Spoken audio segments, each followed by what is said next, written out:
Bonjour, ici Jannick Léonard pour En fait en paix. Alors aujourd'hui, on va faire un survol rapide de ce qu'on a vu les premiers jours pour créer nos fondations pour vivre en paix. Donc, le point principal, l'objectif du jour, c'est vraiment de comprendre que peu importe la source de votre anxiété et de votre stress, ça crée toujours un effet physiologique dans votre corps.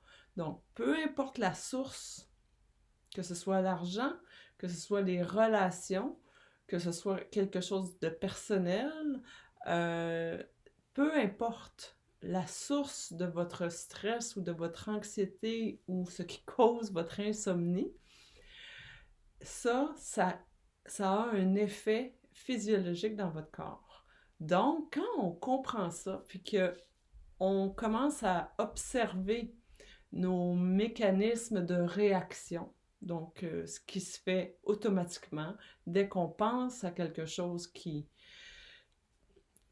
nous stresse, automatiquement, il y a une sensation physique dans notre corps, soit qu'on ait un nœud dans le cœur, on arrête de respirer, on a une vague dans les bras, peu importe ce que c'est pour vous, automatiquement, dès que vous pensez à ça, vous ressentez cet effet physique-là.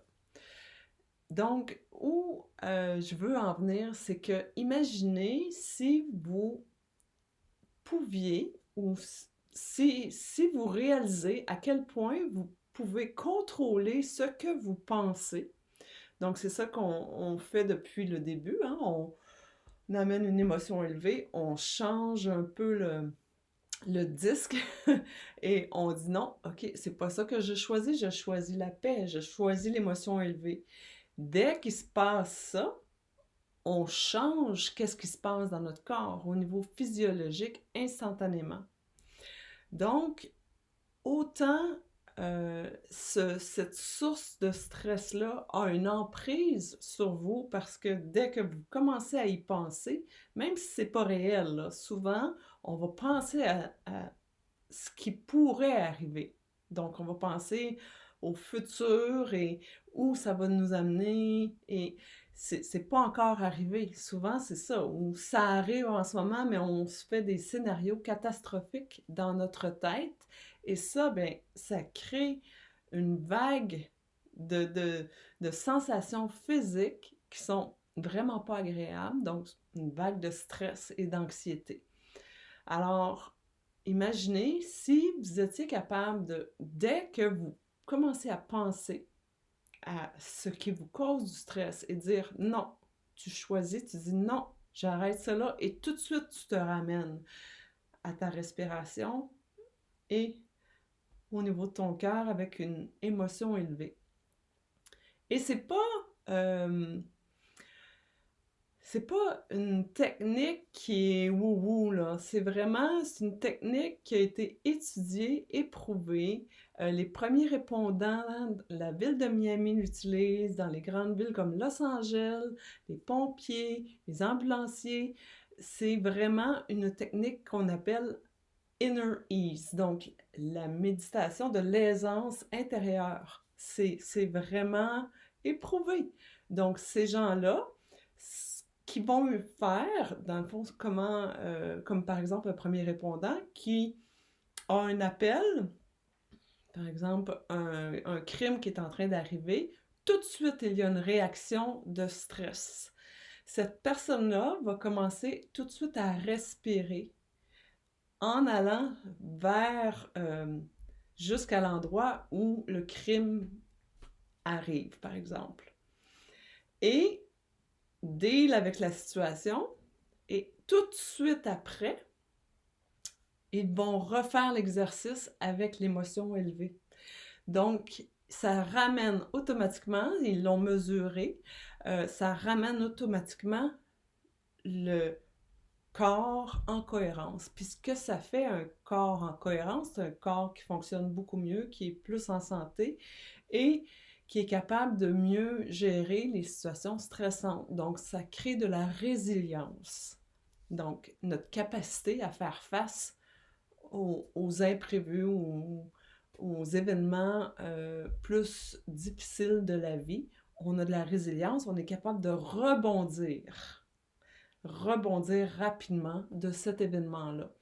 Alors, peu importe la source de votre stress, vous êtes capable, vous en avez la capacité, vous avez les outils. Peu importe la source de votre stress, vous êtes capable de rebondir et de vous entraîner à arrêter cette roue qui tourne, qui va toujours tourner. Si on n'apprend pas d'autres techniques ou d'autres façons de gérer les situations stressantes, on va toujours retourner dans nos idées, nos histoires, ce que ça pourrait être, on s'en va dans la peur, on se laisse aller et pour certaines personnes, ça devient des crises de panique et ça devient beaucoup plus gros et beaucoup plus difficile à gérer. Alors, essayez-le. Continuez à faire la méditation. Il y a une nouvelle méditation de disponible qui est plus longue et j'ajoute un peu plus après l'émotion élevée. Donc, à vous de pratiquer ça le plus souvent possible et pratiquez-vous. Si jamais vous sentez une vague de stress monter lorsque vous faites de l'insomnie la nuit ou pendant la journée au travail ou peu importe, situation qui arrive, situation imprévue qui arrive, que vous sentez, oups, une vague de stress, je suis stressée, je ne sais pas quoi faire. Donc, recommencez, entraînez-vous, ayez cet outil-là en main. Et plus vous vous entraînez, plus vous allez avoir un automatisme que dès que vous sentez qu'il y a une sensation un peu incontrôlable qui se passe, que le cœur bat plus vite, non, là, je sens que je deviens beaucoup trop stressée et je me sens anxieuse. Essayez d'aller chercher cet outil-là et utilisez-le. Donc, c'est vraiment ça. Aujourd'hui, je voulais vous faire part de ça, que peu importe la source du stress, c'est pas ça qui est important. L'important, c'est de savoir comment vous pouvez gérer ça de façon paisible, de façon efficace, qui fonctionne et rapide surtout, pour avoir de la résilience. Donc la résilience, c'est vraiment ça, c'est notre capacité à rebondir et revenir aussi fort, aussi bien physiquement et mentalement. Alors voilà, j'espère que ça se passe bien pour vous, le processus, et je vous souhaite la paix aujourd'hui et pour toute l'année.